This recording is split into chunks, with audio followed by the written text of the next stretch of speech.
环球大战线深入世界最前线，全球各地的观众朋友，大家好，我是叶思敏。今天节目一开始，我们赶快欢迎我们的来宾，清华大学讲座教授张延廷将军。思敏好，大家好。台大哲学系教授。思敏好，各位观众朋友，大家好。陆军退役少将厉正杰将军。思敏好，各位观众大家好。好，观众朋友，今天节目一开始记得呢要做什么事情呢？先帮我们按下赞，并且呢在留言区特别帮我们写下热推，或者是如果看到热推键，直接帮我们按下热推键，并且呢在留言区写下你在哪一个城市收看，我也会亲自的回复大家。昨天谢谢有一位观众朋友特别在这个留言区里面呢写说，记得帮环球大战线思敏这个节目要帮提醒观众朋友按赞，真的非常谢谢这位观众朋友哦，谢谢你提醒大家。那么今天持续的呢，我们要来特别关注到的是美伊战事，现在有了一个最新的一个进度，重大的进展，就是在油价呢，现在来自于伊朗的说法，不仅已经突破了120美元一桶的这个价格之外，他说接下来油价他预估会上涨到140美元，正式的进入倒数。另外一方面，伊朗现在在海上，他也特别强调的是说，接下来会有大规模的攻击。刚刚收到的最新消息是，以色列方面也说呢，这边在大规模的军事集结了，接下来恐怕会有最新的军事行动。那么我们来看到另外一方面，美国的航母现在撤退哦，但是换手的是极音速的这个飞弹已经来接手了。美伊战争谁先撑不住？今天就这些议题，我们会一起来做关心。我们现在来看到的是最新消息，来自于伊朗的最高领袖穆吉塔巴的最新放话。他说，伊朗我们会持续的死守我们的核武跟飞弹的能力，波斯湾将不会再有美国了。而且呢，这边也喊话说，伊朗的海军已经预告要扩大海上的攻击。现在大家就在看说，为什么在这个时刻，海军司令喊出这样子的一个话，刚好是包括了布希号前进到中东的时刻，喊这个话有相关的意思吗？另外，我们来看到伊朗也呛杀美国重启核武兹的攻势，只会引发一个漫长而且痛苦的报复。我们另外一方面来看到这个战火肆意已经延烧到波湾国家去了，直接冲击的就是亚马逊，直接喊话，云端的计算已经证实了中东的据点受到损失，所以接下来服务是完全中断的，而且修复时间要花上好几个月的时间。最直接的影响，不管是对于全球的民众，或者是美国的民众，甚至于川普的民调，最严重的就是油价问题了。油价现在已经正式的突破120美元大关一桶，但是伊朗持续放话，川普你继续看着，下一站油价会到达140美元一桶。伊朗的议长还特别酸了川普，说你不是呛伊朗吗？说你的石油设施会因为石油太多，在3天之内爆炸。结果看到的是，不仅油井没有事情，现在油价还准备要失控了。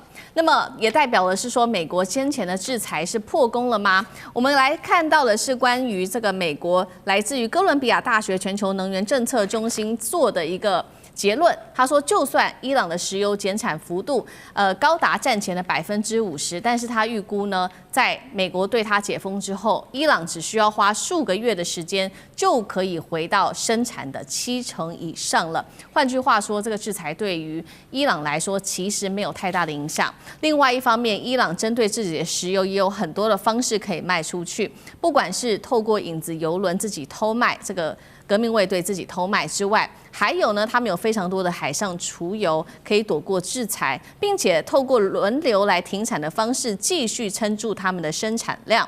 那么也透过陆运把石油送到中国大陆去。最新消息，我们来看到是刚刚收到的，来自于以色列的说法，很快会恢复对于伊朗的军事行动。说呢，在24小时之内已经接收到6500吨的装备，当中包括了数千枚空中、地面的弹药、军用卡车跟作战的车辆。这是来自于以色列的最新说法。刚刚说了，伊朗已经放话了，他要再做海上扩大攻击，甚至呢不排除现在外界也猜会不会要锁定美军的航舰或者是航母，这是否代表在波斯湾的海上这边会酝酿一场即将要升级的大战争？将军怎么看？首先我们来分析一下美国跟伊朗有没有可能在发生军事上的作战。我认为可能性已经很明显的降低。从什么地方可以看出来？第一个，从美伊双方的谈判过程里面，我们可以看得出来。那现在在战场上面，我觉得说伊朗虽然说没有获胜，可是他确实是占了上风。所以他才能够在这跟巴基斯坦这边跟美国要谈判代表的过程之中，他不断的放美国鸽子这个当然他所提出来的条件也是很硬。第一个，我们先停战，停战之后接着下来，我们再谈论这个荷姆兹海峡管理的问题，最后再来谈论这个核武的问题。但是这方面对美国来讲，他们是没办法接受的。可是美国在现在我们看出来，美国也不敢继续打下去，因为他没有能力再继续攻击下去从他现在只敢采取所谓很消极的封锁策略，想要借着封锁这个阿曼湾让伊朗的油运不出来，然后让伊朗撑死让你这个油抽不出来卖不出去以后，你油井就废掉，只能用这种消极的态度来这个对付这个伊朗。从美国这种策略，我们也看出来，在军事上面，他可能也觉得他没有能力继续打下去。毕竟这场仗打了这个20几天，然后又停战了这段时间以来，我们看到美国在军事上讨不到任何便宜。所以双方之后来讲，或许有机会走上谈判桌，但现在关键最大的变数出现了。关键最大的变数就是这个思敏刚刚所讲的以色列这个变数出现，因为今天是什么日子？今天是5月1号，也就是说美国国会授权给川普60天的时间已经到期了那美国会不会在明天之后，如果说川普顺着国会的意思，他说我是一个民主国家，我接受国会的这种决定我就撤出这场战争。但是我们都知道这场战争主要的是以色列要这个维护自己国家安全，他为了国家安全，他势必这个要让伊朗来屈服，所以以色列不会让美国脱身走的，所以我认为以色列会把美国继续把它拖下来。大家要回想一下，2月28号开战，不就是以色列跟美国联合把美国绑上这部战车，然后之后才开战的吗？那现在如果说美国脱身走以后，以色列自己要面对伊朗的导弹，它导弹还在我们讨论过很多次，伊朗的导弹可能库存量还有70%。如果伊朗的核武这个后面继续研发的话，对以色列来讲确实是很大一个安全上的威胁。所以我认为以色列不会让美国脱身的。所以为什么现在以色列不断，你刚刚讲的不断的在囤积各种这个战备物资？我相信囤积的可能是包括它的空中攻击的弹药，还有这个飞机所要使用的油料这些东西。那以色列对伊朗，我们从这个之前2月28号开始的战争，它所谓采取的战术，大概不外就是因为它地面打不到伊朗，它只有借着空中的优势，也就是它战机的优势，继续要对伊朗来实施轰炸。但你只要以色列对伊朗实施轰炸，美国就势必会被拖下水。所以说这场战争，我认为能不能够走向和谈，最大的变数是以色列。那以纳坦雅胡现在他自己已经在国内的政坛上面，他可能面临2个前任的总理会组织新的内阁来对付他。我觉得纳坦雅胡极可能在短期之内会对伊朗再一次的发动攻势。好，所以这一场美伊战事，本来大家看起来好像说已经要逐步的走向和缓了，没有想到就在刚刚我们收到的最新消息，以色列突然又说24小时内大规模的集结各种的军事武器，是不是可能发动另外一场战争？那美国就会接着被拖下水，这是要持续做一个重点观察的。除了以色列现在在24小时内大规模的军事集结之外，美国其实在军事上也有所动作。我们来看到的是，他调走了他的这个福特号航母之后，准备要部署的是高超音速飞弹。注意了，这是首次他放了高超音速飞弹在中东地区。这一款飞弹叫做暗鹰美国的媒体曝光的消息指出，川普的新计划是让暗鹰要指导伊朗的飞弹阵地。暗鹰的射程大约是1725英里，可以超过5马赫的滑翔飞行，具有高的机动性，成本比较高，但是数量很少，这是它现在最大的问题。单枚要1500万美元，而且现役库存已经不到8枚了。接下来这场战争，张将军怎么评估？我认为这个伊朗，他认为美国不敢做3件事，反而让伊朗有底气。第一个，伊朗评估美国不会进行地面战，那不会地面战，那我可以一带了，我这个地方不会有任何的美国大兵占1寸土地，那继续玩嘛，你要来就上来啊。所以他已经看了，把美国看穿了。你这个地面战不来，我就不屈服。你随便炸吧。我认为伊朗够大，地下化够，我的战力保存、战力防护都够，是这样子。他看，所以美国到现在为止，有这个第31远征军陆战队也来了，从82空降师也准备，你动不动你不是要夺岛，连岛都不夺，夺岛是很容易，岛屿都是易攻难守，这个我们讲的易攻难守，你守不住，因为太小了，没有腹地，你都连岛屿都不夺，那这个被伊朗看穿。第二个被伊朗看穿了，是美国的火力不足。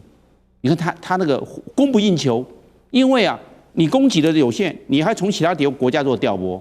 换句话说，你在第一集的时候40天尽了洪荒之力，也只会这样子我伊朗不会做屈服，我还有很多的真实承诺的报复的各种的梯次是这样。换句话说，美国的火力上的准备，我认为是不够的。第三个，他看为美国川普对他的军人是惜命重于牺牲生命，非常爱惜。你既然惜命重于牺牲生命，那好了，那我拒绝来跟你赌，因为你怕牺牲生命，那我就来跟你赌，我不怕。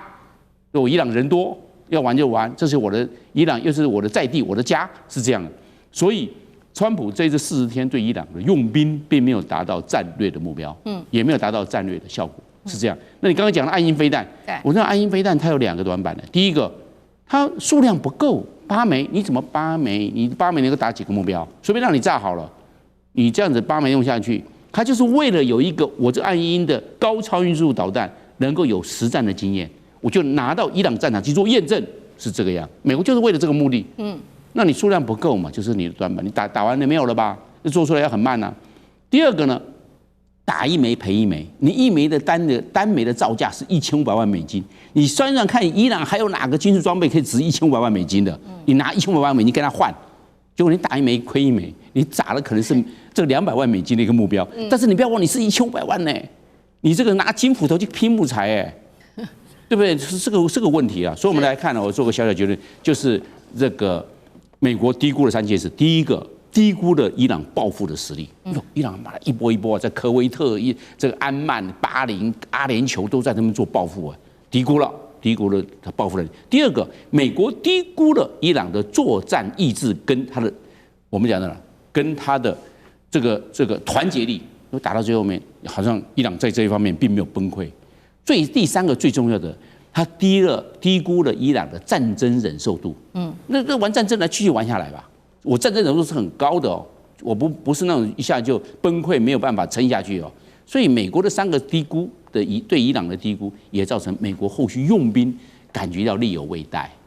好，所以我们来看到那这一场战争接下来会如何做发展。刚刚整理了一下，这个以色列接下来可能会很快的展开行动吗？那有可能会从空中来做进行。那美国会被拖下水，伊朗则是很可能展开报复。刚刚说的会不会如穆吉塔巴说的，就是从海上进行这个大规模的一场报复行动？那美国可要头疼了。现在美国不只是被以色列恐怕拖下水之外，在国内其实自己的内部也面临政治上面的压力。他是他们的战争部长赫格塞斯呢，最近呢他到国会去，结果被围剿因为呢，我们来看到这个民主党的议员怎么说，他痛斥这个赫格塞斯说，你没有经过国会授权就开战，已经烧掉了250亿美元，而且呢，注意了，这个250亿美元还没有算上说，被伊朗打的这些美军的基地如果说要修复这些基地，现在加总这个金额其实高达了500亿美元，换算新台币是1.58兆元。赫格塞斯就气坏了，他就回应说，你们不帮助我的话，简直就是可耻，而且你们递弹药给对手。而且美国，你根本现在如果不做任何事情，就是在摆烂。另外一件事情，美国自己内部要担心，川普政府要担心的事情，就是5月1号就届满60天了。如果国会还没有授权这个美伊战争可以继续打下去的话，那川普就是必须要在期限之内撤回美军。没有想到赫格塞斯竟然在这个时候递出了一个新的解套方法。他说呢，美伊现在不是休战吗？我们不应该把休战的时间算在这个60天里面。所以现在他在为他的这个法律要来解套。岳老师怎么看？这个美国的国家有3件事情非常重要这个第一个就是钱资本主义国家就是重视钱第二个的话呢就是爱国。美国人很喜欢强调爱国，非常重要。然后第3个的话呢，就是法律，依法来治。刚好海格塞斯的话，他面临这个3者那么首先的话呢，这个国会当中，现在海格塞斯他已经公布了，所以打到目前为止他稍微强调，我们原来听到的是300多、350，他现在讲250，这个不是喊价的，这个不是买这个什么白菜呀、什么葱的什么的啊，他讲250就好，但是《华尔街日报》马上登出来，所以说实际上的支出远远不止此。啊，那如果再加上要修复美国驻在中东波斯湾的所有的军事基地的话，那总共的费用可能会高达500亿。大家不要忘了啊，这个只是暂时休火，这是一个 truce， 就停火以后才打了35天了，打成这种结果啊。那么大家都已经看得非常清楚，就说美国本身来讲，这场消耗的在钱上消不起。海格塞斯的回应啊，就是他觉得没面子啊，因为这个基本上就说他说谎啊，其实海格塞斯得罪人非常多，你们最受不了就是他犯了 war criminal 就是战争罪了啊。那么他有这个战争罪的嫌疑的，将来会被起诉的，所以他心里就慌了，他就指人家不爱国。不爱国的话，就你们递弹药给对方啦，然后你们是 disgrace 啦，你们丢脸啦什么的，啊，你们摆烂啦，你们没有办法积极的面对，这是爱国心理。那么这个最重要的一个是美国的法律了。美国的法律的话呢，就是说国会当中允许总统擅自发动战争的话呢，就是60天以后一定要国会的同意你发动这场战争。那当中的国会的话呢，在3月份的话呢就已经投过票，就是说这话呢，先认定目前这个战争搞到现在就应该停下来，就是非法的，没通过，2次投票都没通过。那现在接下来的话呢，我觉得美国的法律要解释，就是说国会要有人提案，就是要赞成川普这场战争是对的。那这个很难通过，所以海格塞斯才讲说，既然是法律的话，难道就是知法玩法？什么样的？就是说学那个立法委员咨询一样，时间暂停啊，我们停战时间就不算，所以就出现这种局面。所以大家一听的话呢，就觉得说，因为前面第一个讲美国人资本主义国家非常在乎钱啊，你花钱的数量很大，当然吓了一跳啊。这个钱的话，最终这个账是算在所有美国人手里啊，对不对？然后第二个部分的话呢，就是说你爱国的话，你爱国你要师出有名啊，你打这个战争的话不就没有名分，也不合法。那在这种情况下，你要美国的大兵怎么打仗啊？对不对？那所以说，在接下来的话呢，就是说海格塞斯就骂了起来，就是说讲到说我们要想尽办法要拖这段时间，要60天，60天就是国会要同意他的战争。是，好，谢谢渊老师。那我们休息一下，马上回来。地缘政治、美中之争、战略价值、强权崛起、小国生存，现在与未来洞悉事件走向，掌握世界脉动，全球观点尽在环球大战线。好，时序进入到5月份，接下来5月中的重头大戏就是这一场西川会准备要举行了。其实呢，现在在西川会正式的举行之前，各方中美的双方都已经开始亮剑了。今天我们特别来关心到是在中国大陆的方面祭出了他的新武器那就是包括他的这个王牌，他的稀土，说掌握了美国1.2兆的经济命脉，他会怎么做使用呢？另外一方面就是大豆议题了，美国到现在苦等不到原本川普说的中国大陆答应要买的这个订单现在美国大豆农可是哭惨了。好，今天呢，我们先来关心的3个火线话题，等一下请来宾来特别帮我们做解析。川习会前，大陆抛出了稀土全球的垄断招数，还有呢，他说他新增了225个中大型的油气田，等于说现在在能源跟关键矿产上面，他都已经全部布好局，并且加码了，掐住了美国在1.2兆美元的这个稀土产业链。这一场谈判，美国还有多少筹码，能不能对等出牌？等一下我们就会一起做关心。第二件事情刚刚讲了嘛，这个中国减少了对于美国的大豆进口。而且呢，减少幅度高达了83%，转去了哪里了呢？转到了巴西去了。所以呢，川普说呢，原本中国答应他的4000万的采购，现在等于是落空了。接下来，美国川普如何面对他的农民呢？第三件事情是中国大陆的另外一招减少对美国大豆的使用的方法，就是让猪农开始调整给猪吃的饲料配方，换句话说，已经少吃大豆了，改吃其他的粮食。在这样的之下，美国大豆还有没有回转空间？今天就这些议题，我们都会一起来做关心。我们看到川习会5月中要举行，在昨天这几天中美元首的这些最高层领袖已经开始交火对话了。我们看到最新消息是中国大陆的外交部长王毅跟美国国务卿卢比欧通话，中方指出王毅提及台湾问题将会是接下来中美之间的一个最大风险，呼吁美方要信守承诺，做出正确的决定。另外，在财经方面，我们看到何立峰跟贝森特也通话了，一起关切的就是在于这个对华的经贸限制措施。政治方面，我们可以说是火花四射，但是我们看到在实质领域上，大陆则是祭出了各种王牌。首先，第一个王牌就是我们今天要特别来谈的稀土。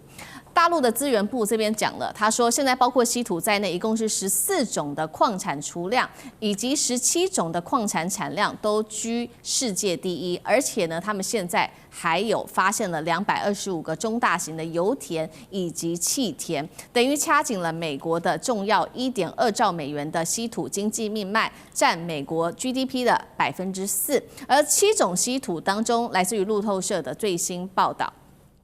他说，7种稀土当中，光是这前5种稀土啊，产量更是接近了100%。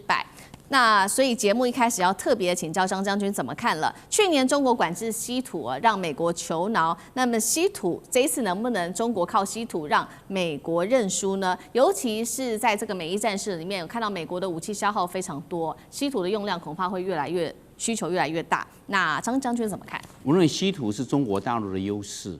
因为中国大陆以前有一句话，这个中东有石油，中国有稀土。那美国稀土获得的数量，决定了美国军工的总产量。我们知道，包含发动机都要稀土啊，包含通信设备、资讯设备，还有一些这些我们所讲到的电站设备、电子设备、光伏设备。通通都要稀土，包含我们讲医疗用的这些器材也要有稀土哎。那为什么中国大陆在这一方面稀土它优势？全世界的稀土的储量是1.2亿吨，那中国大陆就除了就是它的储量是4400万公吨，你看就占了1/3。1亿2千万，4400万就知道占1/3。但是我们现在看生产量，这个问题卡在生产量。对，生产量，中国大陆在去年2025年，中国大陆生产了27万吨的稀土出来了，这些你们都要的啊，这些山啊、者啊、主啊、这些坑啊，都是你们要的，总共27万吨，27万吨占了全世界的需求量的70%。你这个其他的所有的，你刚才讲到的，包含巴西、马来西亚、越南。俄罗斯通通加起来，你们通通加起来只占30%而已。你就知道是集中在中国大陆。为什么中国大陆的稀土的开采的工具装备，中国大陆是领先的？而且要知道，开采稀土是有环境污染，甚至开采稀土会有放射线哦。这个都要做把关的，不是说哦我来挖就挖了，有放射线你不要得癌症了，我跟你讲。那放射线把你的细胞变成病变哦，你不要不知道哦，中国大陆在这方面技术上已经控制，所以它储量最多，产量也最多。好，那美国是全世界最大的兵工厂在哪里？在美国。我刚刚讲了，发动机所有通知设备、通电的设备、无线电都要有稀土，那我是不是就掐你？因为我刚刚讲过了，美国的稀土的获得量决定了美国的军工的总产量。你稀土来的少，那你就做那么多了。那现在有个问题卡在这个地方。因为包含美国、包含日本的都希望回收稀土，就是说，这个发动机报废了，是不是？还有这个无线电装备报废，里面有稀土，我们把它炼出来。但是问题是，这 reuse 啊，就 recycle 啊，缓不济急。你回收那么多稀土，回收的就那么多。对。那你还是要回到中国大陆去买。那中国就是卡这个。所以我认为这一次5月14号，川普到中国大陆访问，一定会谈稀土。你宽一点，因为我们这边生产设备、人力都没有问题，但是原料没有。我们知道生产一定要有原料，稀土缺在这个地方，所以我认为不是光谈大豆啊，还有贸易的问题，稀土问题绝对也是台面上的一个主要议题。好，稀土问题会成为这次川习会的重点哦。那么中国现在因为刚刚说了嘛，掌握了原料，还有这个整个的产量跟技术。那美国呢，也在这个时候赶快希望能够上紧发条，来在稀土方面去中化。那他做的方法就是在美国自己的本土建立一个稀土的加工厂。另外呢，在其他国家也有布局哦，在马来西亚跟巴西也盖了稀土精炼厂。他的目标是在明年2027，军工稀土可以全面不依赖中国，真的有可能吗？那研究机构也示警了，说真的要摆脱中国，你要10年的时间才有可能做得到。另外再来看到是其他西方国家，现在德国跟英国也说了，我们一起来合作建这个稀土的开发。那代表现在包括从美国到欧洲国家，好像都可以看大陆的脸色吗？厉将军怎么看？大家会不会觉得奇怪？以美国科技这么先进的国家居然它没有稀土，为什么是这个样子？而反而中国有稀土，为什么是这个样子？这个是要从2015年开始说起，因为稀土的提炼是一项就像是张将军刚刚讲的，是一项高污染的工作它必须要用这个工业酸来稀释，然后才能够从中来萃取出来那像这种脏活，平常讲美国人自己不做当然我们都知道稀土其实它不稀了，全世界很多地方都有。大家记不记得，在这个俄乌战争，川普最早的时候跟泽伦斯基所提出来的条件就是你要把你的稀土的矿产给我。所以包括到乌克兰，包括到我们知道澳洲甚至于说是这个越南都有产稀土。可是重点在提炼。那美国从2015年以后，他认为这是高污染的脏活，他又不做。那我跟中国买就好了，中国有炼我就跟他买。但是没想到这10年下来，他这个技术完全断层。但在这10年的过程之中，中国不断的精进它稀土提炼的工程，所以到现在我们讲说是稀土又有分重稀土跟轻稀土。那现在你刚刚讲的说有一些有一些国家有些厂商他们也可以提炼稀土，可是你要注意到他们提炼的是轻稀土，重稀土在技术提炼上面它还提炼不出来。其中我们刚刚讲这7种重稀土里面前面那5种这个三杂特摘硫几乎都是中国100%要中国才能够提炼出来。那对美国影响有多大呢？今年这个当然去年这个中国大陆跟习近平跟川普在这个韩国会谈之后中国有解封了，就是让有些稀土可以出口到美国。那对川普来讲的话，如释大负。那当然，美国也释放出一些善意，譬如说在关税方面就不敢再对中国做这个卡脖子的卡关但是中国释放的毕竟是有限的，它还会管制，所以美国就想说自己来采购它必要的。那现在由谁来采购呢？我跟各位讲一个数据是五角大厦出来采购。五角大厦跟澳洲的一家叫做莱纳斯公司采购了9600万美金，你看这么庞大金额，而且是由军方来采购。为什么由军方来采购呢？因为它就是用在军需的工业上面嘛，包括不管是飞机的发动机或导弹的性能，或者是电子战装备等等来讲，所以由五角大厦来采购。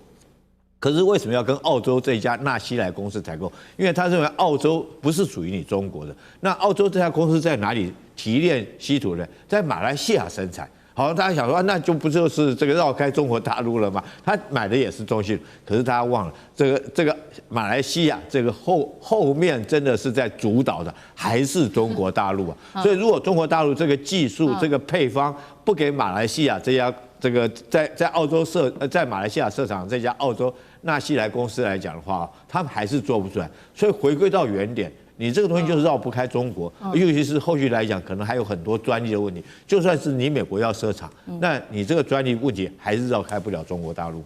所以人家说这个稀土可以说是中国大陆手中非常重要的一个王牌之一。刚刚我们看的是稀土嘛，怎么样都绕不开中国大陆。那第二件事情，其实也是美国最担心的，就是大豆。川普说的这个中国不是之前已经答应好我了吗？说他要购买4000万吨的大豆，他当时呢还鼓励农民说，中国要买了，你赶快去买更大的拖拉机来用吧。结果呢，川普话这个说完，我们看到中美双方都没有证实这一项消息，而且呢，数据直接打脸的就是中美贸易休兵后，中国海关数据显示，今年的1到2月份，中国自美国进口大豆只有148.9万吨，年减幅高达83%，而中国去跟谁买了呢？跟巴西年增幅82%。再来一个重点就是大陆现在让他们的猪只改不吃大豆了，吃其他的粮食那么现在美国农民恐怕是笑不出来了。苑老师怎么看？这个非常有趣啊！这个是2位将军讲完了稀土以后，我在讲大豆。这个大豆到处都有啊，所有的东西买卖关系主要是看供需。供给跟需求之间，主要价钱就是供需之间的平衡，这就叫价钱。那么你这个东西的话呢，就是奇货可居啊，你非要不可。比如说台积电的这种超高级的芯片啊，你非要不可的话呢，价钱越高，人家也抢着买。那稀土这边的涨价也有人抢着买啊。大豆这个情况就不一样了啊，大豆呢涉及到3方面。首先，第一个呢，大豆基本上呢没有任何技术性可言啊，像我们这个北方人的话呢，老早东北就有大豆啊，大豆不稀奇，大豆的话就是也不算美国机械生产量很大。再加上基因改造，这个我们没话讲。但是呢，这个大豆你刚刚看那个数字非常清楚，就是不从美国买就从巴西进口，这个就是一个政治上的策略。然后为什么呢？因为这个豆农本身呢，这个人数啊，终究是很多的。美国地也很大，大家知道，美国像艾欧瓦或者说是这个凯罗来纳那种大豆田的话，哇不得了啊，那个就用飞机施肥啊，用飞机来消这个叫杀虫啊什么的。那么这些量呢非常大，那么这些人数也非常多，那么他们会直接影响到这个川普的这个选票，那么这第2点原因。那么这个第3点原因的话呢，大陆为什么要进口这么多大豆呢？就我们吃不了这么多豆浆的，我们榨的这个大豆油也是有限的，主要是给牲畜用的一个肥料啊，吃的饲料啊，不是肥料是饲料。那么在这种情况下呢，对大陆的改变呢，我告诉大家一件非常重要的事情，就是说没有科学做不出来的东西。你朝这个方向的发展，那大陆的工程师当中有很多农业工程师啊，他们就会觉得说，因为现在的话呢，你养猪啊要配合现代人的兴趣，以前的话呢，我们都会觉得。我讲到猪肉的话，意大利的1比6猪肉是吃那个真树脂的那个的话呢，对大家来讲的话呢，那就是没有取代品，所以卖得很贵。那大陆现在的话呢，突然发觉说，我们要养猪的时候，大家光吃肥肉没人要了。对，现在的话呢，猪要养得瘦瘦的，又不吃瘦肉精，那自己可以养得出来。如果说这个饲料的方面做了大型的突破的话，那大陆对于大豆的需求量不会这么多的时候，那大豆反过来变成一个钳制美国的武器啊。那么大豆可以武器化，就像美国拿了芯片武器化一样啊，是这个道理啊。你都要是打蛇要打7寸啊，打美国就要打他的选民啊。那在这种情况之下，那个川普感觉到压力奇大无比。那其他还有别的东西，像波音的飞机啊什么的，那自己都能造的话，如果你的供需不能够维持你的独特性，那你必然是要完蛋的。好，谢谢老师。那我们休息一下，马上回来。地缘政治、美中之争、战略价值、强权崛起、小国生存。现在与未来洞悉事件走向，掌握世界脉动，全球观点尽在环球大阵线。好，现在来看到是川普沦为全球的笑柄。今天我们来特别看到的是加州州长纽森自己开始开酸，模仿川普的画面。那么华尔街也嘲讽呢，这个川普是 nacho， 什么意思？等一下我们一起来看。另外，美国现在内部面临的就是非常严重的停滞性通膨，还有经济崩盘。现在说其中选举，川普必大败吗？好，今天就这些议题，我们会一起来做关心。现在呢，我们来看到的是这个全世界都在嘲笑川普，并且对他开酸了。首先是美国自己内部自己人，我们来看到加州州长纽森竟然在这个时候，他做出了这样子的一个文件，上面署名这个叫做英俊的州长版本的一个驾照，而且呢，上面就是一个纽森的图像，并且呢，他在上面署名说是纽森州长留下来的。那么他这个发言人，纽森的发言人还取笑他说呢，这一位呢可以去做这样子的一个护照，取笑川普我们伟大国家的愚蠢总统，真的是很好玩的一件事情。再来呢，华尔街的交易员也特别取笑了川普因为他现在给一个川普的绰号叫做 Nachos， 就是 Not a chance Hormuz opens， 不可能去打开荷姆兹海峡这样子的一个绰号，叫他 Nacho。那彭博的专栏作家也说呢，川普你不只是在荷姆兹方面Taco之外，你在荷姆兹的政策上面根本就是反复无常啊。再来，我们就看到是川普到底发生什么事情了呢？他在一场白宫的记者会上面回答记者的问题的时候，是太累了，还是精神不太好，还是怎么样有出状况呢？疑似是混淆了乌克兰还有伊朗这个国家并且呢，他就声称说，乌克兰有159艘的舰艇全部都沉入水底了。这个话一出呢，这个记者们就面面相觑，想说这是怎么回事？他到底在讲哪一个国家呢？所以呢，中国大陆的牛坛型官媒就说，现在也不知道是乌克兰还是伊朗还是美国比较尴尬川普，你应该要好好注意一下自己的精神健康的卫生，好，另外一方面呢，就是欧洲国家最新也补刀了，来自于法国直接打脸，川普不是说要在华府盖一个凯旋门吗？法国就说，你知不知道凯旋门代表的意义是什么呢？它代表的是拿破仑在战后历史与帝国的象征地位，它代表的是一个帝国荣耀的终点，不是起点啊！你这时候盖这件事情来做形容，是不是有点怪怪的？那还有嘲笑川普的人，还有伊朗的议长，他就说呢，川普的政府专门给垃圾建议，而且还很昂贵。好，节目一开始特别请教苑老师怎么看？现在全球都在笑川普，到底有多蠢？我跟你讲哈，这个川普现在啊，这个讲话把讲伊朗的事情讲成了乌克兰的这个事情，其实讲起来表面上不能够把它当成一个笑话看，因为美国现在这个民主党的国会当中啊，要搞川普的就要祭出美国的宪法第25条。如果宪法第25条是讲说，如果现任的总统他本身的身心能力有问题的话，要由副总统提案把它换掉。现在正在大家在游说这个范斯啊，那目前要挑拨范斯啊，那范斯不晓得为什么是最近都不太说话了，大家可以看得非常清楚。那么这个美国有这个川普这个总统啊，对于美国长期的所坚持的民主制度是非常危险的，因为那个川普本身不晓得大家有没有注意到，这一次英国的查尔斯3世跑到美国的国会去演讲，在讲的时候，那个川普底下在发表评论的时候，他说一件事，就是说所有的民主党跟共和党都站起来鼓掌，然后民主党不会为我鼓掌啊，就是说这个我得到的掌声没有这么大。然后那个 Bill Clinton 啊，就克林顿总统就开始做评论，讲说这个真是肉麻当有趣，这是非常非常严重的一件事情。为什么呢？因为在民主的殿堂，也就是美国的国会当中，一个 monarch 就是一个君王啊，君王就是美国革命的对象，跑到这个国会来演讲，然后所获得的掌声比民主选出来的总统还要多。大家都觉得这个总统讲话就不是人，所以说有理智也不是人，那心智有问题更不是人。所以说，我觉得这里头的话呢，就是川普变成大家的笑柄的主要原因，就是他原来长期的时候一直是表现出来要笑别人什么的，但是川普话讲多了，出现一个很大的问题。假如说我们假设他身心非常健全，他有一个非常大的问题，他的历史跟地理的知识恐怕不到小学3年级哦。这不是开玩笑的。就你现在要川普讲出来说，伊朗跟乌克兰呢有没有在同一个地方，他搞不好分不出来哦。他搞不好分不出来，因为根本没听过他讲这种问题，也没有听过川普讲任何稍微有一点点知识性的言论啊，都是这个。因为在大陆有一个人学川普讲话，那个讲话的话，他自己是教小孩子英文的，或者教初中英文的，就是原部就是重复那个字啊什么的，就是讲得非常夸张。所以我个人会觉得说，对于美国来讲，这个川普在美国是一个独特的案例。那既然他是民主选出来的，然后他现在所表现的又这个样子，所以对于美国有识之士，尤其是加州的人啊，或者说像华尔街、像纽约的人，他们觉得很丢脸。这个真是非常麻烦、非常大，因为你民主选出来的总统搞成这个样子的话，证明民主的这个制度是有问题的。好，那将军又怎么看呢？法国这个凯旋门非常有意思哦，这现在刚好是英国国王哈，这个查尔斯3世正在美国做国事访问哈，他跟川普有一场对话，非常有趣哈。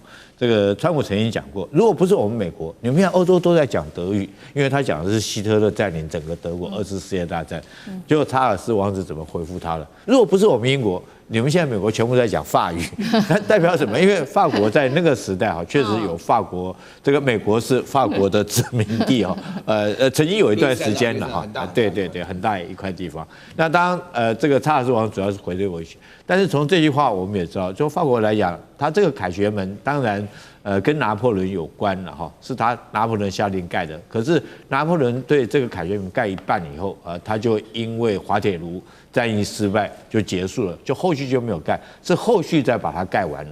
所以这个凯旋门并不能代表法国那时候这个帝国时代的辉煌历史哈。那川普可见呢，他对这个历史完全不了解，他现在去盖凯旋门，不想要代表的意义何在哈？那除此之外，我觉得川普有很多的疯狂的举动了，在我们都觉得那已经是要过世的人的后续的国民怀念这个伟大领袖才会做的动作。但是现在川普自己还活着，他都在做，那代表什么？第一个，我举例大家都还印象深刻吧？他要在他钞票上面、美钞上面要有他的签名，对不对？护照上面要有他的照片，然后军舰要叫川普级的，这个战机要叫 F-47哦，第47任总统。现在更离谱了，今年度的高尔夫 PGA 巡回锦标赛哈，他还在这个赛场的门口立了一个2公尺高一个川普的铜像，让所有人来跟这个铜像合照。所以他真的是非常有自恋狂的人，每天晚上睡不着觉。老人家其实越是这种迹象，代表他这个年纪越大哈，因为年纪大，怕人家忘了他哈，所以他必须要做很多事情，让民众来怀念他这个总统。可是你说这个现在其实上对他最重要的是荷姆兹海峡这件事情哈。那当然我们都希望荷姆兹海峡尽早能够解除封锁，对全世界影响很大，因为能源如果被封锁住之后，就造成我们今天通货膨胀，全球都在通货膨胀。那包括美国的老百姓最受不了，他出门就要开车。他现在油价已经1加仑已经快要到$5了，对老百姓是绝对是受不了。可是你不将你的脑袋思考用在这个事情上面，只想要在你的这种人生上面，在一些枝微末节上面留下你的名字。那我们看到这个如果说荷姆兹海峡现在封锁，真的就算开放了，你不觉得这场仗只是打了一个寂寞吗？原来就开放了，要不是你川普，也不会被伊朗封锁起来。所以我觉得这个反而是真的是取这个外号对他来讲确实是一个讽刺啊。对，没错，川普现在不好好的这个检讨一下美国自己内部人民所面临的痛苦，却在这边非常的自恋，做了非常多的举动。那我们也来看一下，到底现在美国的民众到底有多痛苦呢？因为现在在经济上可以说在美国内部是爆发很多的警讯。那我们由数字来做佐证。首先呢，消费者信心跌到49.8的历史新低。再来就是来自于 Lending Tree 的最新报告，他说受访的民众37%的受访者表示现金储蓄已经不到$500了，14%的民众是完全没有存款的，生活成本不断的飙升。那桥水的基金创办人这位是达里欧警告美国进入停滞性通膨。将军怎么看？我认为这个川普他当初要打这个关税战、贸易战，他希望就是减少对国际市场的采购，多用国货，多用美国生产的来让美国的就业机会、就业人口还有这些劳工收入能够增加。结果没有啊，为什么？因为国外的东西便宜啊，你在国内生产，在美国国内就是贵，而不见得管用。我们今天这个就违反了经济学的比较利益法，经济学比较利益法则，你便宜的卖给我，我们都便宜；我便宜的卖给你，你也便宜，我们两个都互利，对不对？大家彼此买对方便宜的，是这个样啊。那现在这个美国在去年2025年，美国的贸易赤字1.02亿美元，1.02兆你看看他经过这个努力还你还是贸易赤字，你还是要买国外的，因为受不了。但问题是，美国问题出在哪里？美国制造业已经萎缩了，美国制造业占美国总体的 GDP 的收入只占9.7%，不到10%你要想到非常低那你这样换句话说，你的制造业怎么会那么差呢？也就是说，他在去年美国全部的制造业的总产值是2.91兆美元，2.91兆。美国的这个全国总生产是28兆嘛，你一算就知道是9.7%了。所以美国是出在它的制造业萎缩了。那第二个问题出在哪里啊？第二个，美国的储蓄率低，美国的储蓄率现在只剩下4%。月光族最多我没有钱，我花光了，因为我要交信用款，这是卡债，我要交贷款。房子、车子都贷款都贷款，我要交贷款。第三个我要交保险，美国保险特别贵，你没办法，你这3个月你就没有了，我剩下就剩一点点了，因为你这个3个都交光了，你月光族所以美国的储蓄率只有4%，赚100块你花了96块，只存4块。我们台湾储蓄率40%，你赚100块你只花60块，你有存40块。当然我可能没有存那么多了，但其他人有钱在存得多就这样出来这个地方。另外第3个问题，美国最大的问题就美国国债太重，美国国债现在39兆，换句话说，你举债的空间越来越小。我本来说我筹码多，对我可以多补助，现在没办法补助，你国债那么高，你在补助什么？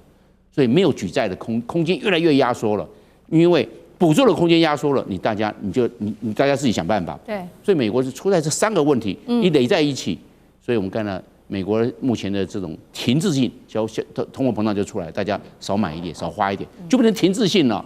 没办法，因为大家没钱嘛。好，谢谢张将军。那我们休息一下，马上回来。地缘政治、内中之争、战略价值、强权崛起、小国生存，现在与未来洞悉事件走向，掌握世界脉动，全球观点尽在环球大战线。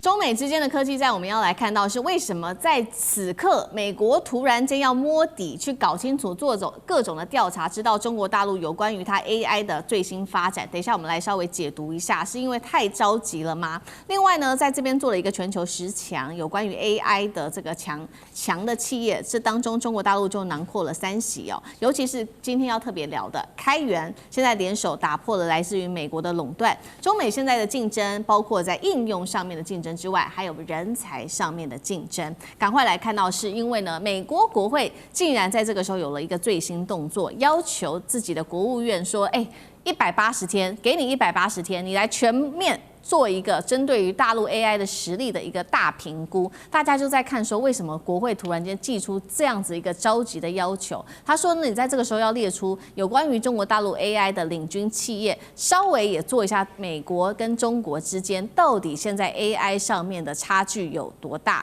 好，在此刻，除了美国国会祭出要求之外，《Times》时代杂志也在这个时候突然间公布了2026全球 AI 的10强。我们来看一下，稍微看到说，中国大陆这当中其实有3家企业现在正式的上榜，包括了阿里巴巴，还有字节跳动之外，还有智谱 AI， 跟这一些美国的大公司是齐名的。那美国大公司当然就是我们熟知的有 Google、Alphabet， 或者是 Meta、Amazon、OpenAI 等等哦。现在说是跟他们一起列入了前10名当中。更关键的是，我们今天也特别稍微看一下中国内部现在在 AI 方面做了哪一些努力，尤其特别关注到的就是最新消息 ，DeepSeek 跟 Kimi， 也就是月之暗面共同推出的这个叫做照参数的模型，基本上是做什么呢？就是你用我的架构，我也给你使用我的优化器，双方一起来做一个技术上面的交叉，那么同时也是一个开源上面的协作，代表中国现在不管是在成本方面用低的成本，还有比较高的技术，可以做一个比较快速的一个整合合作。那另外一方面呢，来自于史丹佛大学2026 AI 这边指数也做了一个报告，说中美 AI 的差距已经在快速的缩小当中了。好，我们刚刚讲了嘛，国会为什么突然间这么急？美国国会180天要摸清楚 AI 在中国发展的底细，原因是什么？苑老师怎么看？我觉得这个《时代》杂志这份报告啊，这个它列出在世界前10大的这个 AI 公司啊。这个让美国真的是感觉到非常非常的震惊啊，因为他第1名就是他的字节跳动啊，对啊，这里面的话名次第1名，然后第3名的话呢，好像就是这个智谱啊，对，阿里巴巴第3名阿里巴巴，然后是第3名是智谱，阿里巴巴，然后是第8名嘛，对不对？138嘛，对不对？那这个美国非常惊讶啊，就为什么呢？因为美国的国务院呢，长期来讲的那一些技术官僚啊。他们相信美国的科技永远世界领先，但是黄仁勋老早就讲过，就有一次这个国会听着就问他说，这个我们这个美国的这个 AI 的技术跟中国技术到底差多少？他讲的答案叫 nanoseconds 啊，就是说把一个小时分成100万份的话呢，就是这个秒嘛，就是这种情况啊。nanosecond 的意思就是说非常非常接近。那不好意思讲说我们已经落后了，因为这个第1名的话，你要讲到说是这个字节跳动的话，字节跳动就是这个抖音啊什么，这在大陆大的不得了，张一鸣的公司。所以在这边情况下来讲的话呢，我觉得有3个部分对于美国来讲，这个是压力非常大。第一个的话呢，这是美国的商业中搞揽钱的地方。啊，就是资本啊，大家知道那个 AI 本身需要非常多的资本嘛。现在的话呢，整个台湾市场都乱七八糟，就最主要就是所有本益比到达600倍这种情况下，大家对本梦比已经超过了想象。那这个是一个资本的。然后第2个的话呢，其实大家心里要了解，这个 AI 的话呢，在应用到军事上的可能性非常大。大家讲的，美国这次打伊朗，以及在那个委内瑞拉抓人的时候，都是运用到 AI 的，所以 AI 在军事上的发挥能力非常强。这个 Anthropic 也是进了榜以后，他们就拒绝就是提供战争上的一种 AI 的需求。然后第3个原因的话呢，我觉得对美国来讲，这涉及这个真的，就美国讲了一大堆国家安全呢，这个都讲，但这个是真的。这个就是真的了。因为你刚刚讲什么大豆啊、飞机什么，这个还不一定是国家安全。是啊，那么稀土的话呢，跟 AI 涉及到国家安全，但是稀土的答案很明显。但是 AI 的这种情况下的话，如果美国输了这一点，然后在 AI 又具有在军事上应用的感觉的话，那这个跟着不得了了。对，好，所以 AI 整个涉及到国家安全，那同样的问题也特别请教张将军，因为刚刚也说了，中国大陆现在跟美国走的 AI 是完全不同路线嘛，就是除了是开源之外，还有就是在低成本，还有他们的技术互相的互补。那如果用军事上来比喻的话，其实就是有点像是联合作战嘛。张将军怎么看？我认为最重要它的就是开源式的成长，因为开源式就会累加，就会叠加，拿 AI 来加速 AI 的成长。那我多快？我不要拿人工来，人工毕竟慢 ，AI 那个大脑可快的嘞。我们知道那个包含 Deep 这个 Deep Blue 深蓝呐，还有这个 AlphaGo 啊，世界上的顶级的那个棋王都下输他们，因为电脑它把所有的模式都灌进去，你这个棋王下这一步，电脑已经算出来了，下一步就是摆这个子是最佳，所以你西洋棋也好，围棋也好，人脑永远下不过 AI 的，因为 AI 把所有的最好的模式通通输进去，那所以我们来看呢。这种滚雪球的叠加啊，那造成的效应呢，我认为不是等加级数，是等比级数。因为它会越来越聪明。那人类最聪明，拿爱因斯坦也好，大概就 IQ 就170吧，他是最聪明的人类最聪明的、啊。但是电脑不一样啊，它是个算力多大，所以你就讲说算力就是国力，没错啊，它算的速度是每1秒钟。以前的时候，我们知道几百万次啊，上千万次，现在几亿次哎，那将来就上兆嘞，那个多快的速度啊！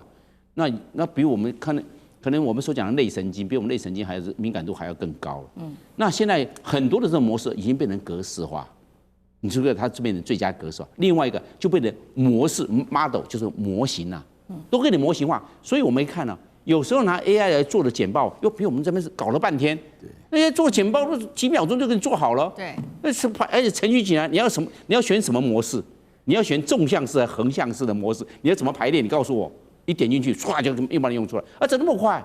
你人在调来调去，它电脑就帮你弄好了。你看这样子快不快？你要不要依赖 AI？所以 AI 帮助 AI 成长 AI 变成更快。所以中国大陆选择我开源，我不要。那美国为什么不要开源？因为智慧财产。我要保护我的智慧财产，这是我赚钱的法门呢。我当然要自己把它做管制好。中国大陆不要，反正我们就是大家来广泛运用吧。那也变成一个教育民众，也让民众尽早接触 AI。我就用开源式，价格这个成本相对降低。所以我们这样来看，所以中国大陆经过这样的努力的话，它使用的范围广，然后受益就多，所以跟中国大陆已经跟。可能某一些部分超越美国，那美国当然他自己可能不愿意接受到老二，他可能在某一方面他说也很接近了，可是在某一些部分已经被中国大陆超越了。好，所以我们看到大陆其实不只是在研发阶段，在这个模型的阶段，其实它也把这些 AI 用在实际的应用面上面。那最直接的事情就是最新的消息，这是大陆的国家电网一次砸下68亿的人民币哦。现在说会采购一共8500台的 AI 机器人，会用在实际的领域，包括了巡检、维修跟救援上面的工作。很快就可以看到8500台的 AI 机器人了。第二件事情是人才去挖角。挖角的对象，这个是变成了国际级的消息，因为这位大家可能不认识，但是他其实是美国科技界的重量级人才，他是被誉为全球顶尖化学家、哈佛奈米专家李博，现在也转战要到大陆的深圳医学科学院这边去任职了。另外第三件事情，在制度上配合1555的战略，大陆新增了38个 AI 相关科系，从教育、从科研跟产业面全面来做打通。厉将军怎么看大陆的这个规划？从中国大陆电网砸了68亿的人民币去采购这8500台的这种 AI 的机器人，代表中国的 AI 已经不是在实验室里面的一个研究的这个方式，而是具体已经走向了真实世界，而且是大规模的商业落地的一个行为。它已经确实可以做在商业运用上。那对后续来发展的话，可以说充满了无限想象。我们看这8500台的机器人，它首先用在电网方面，第一个巡检那巡检你知道，这个电网有时候这个高压线它都是在很崎岖的山路里面，那用机器用机器人或机器狗来讲的话，可以节省很多的人力，而且可以很多崎岖不平的地方可以尽早到达。那第二个，像大陆来讲，它特高压电网是具有危险性的，或者是救援，那都比较具有危险的。那这种危险工作由机器人来做的话，可以确保这个电力人员的安全。除此之外，它还可以担任救援以及这个仓储等等的工作跟任务。所以说，中国大陆在 AI 的运用已经走入了这个真实世界，这是最重要的。但是我们看这个李博他今年67岁，他做的是什么呢？是智脑这个中心的一个创办人。他什么叫智脑呢？就是说我们知道有一种病叫做渐冻人，或者是全身瘫痪。那脑袋里面如果可以植入一个电子晶片来讲的话，他可能可以就开始就可以恢复正常的肢体的运动。这是对医病方面是如此，所以他到这个智脑中心、到医学院去工作。可是如果这个东西可以用到士兵身上的话，那是不是可以加强这士兵的作战的能力？那他之前在2020年的时候，由于参加中国大陆的所谓 AI 的千人计划，被美国这个法办，被美国法律制裁，所以说入狱以后出来以后，他现在就投入中国大陆，去帮中国大陆做发展了。所以美国的人才变成中国来运用，所以他在新的15.5这个规划里面，总共各个这个大学里面规划了38个科系来培养 AI 的人才。我们知道，当人才才是一个国家的一个根本。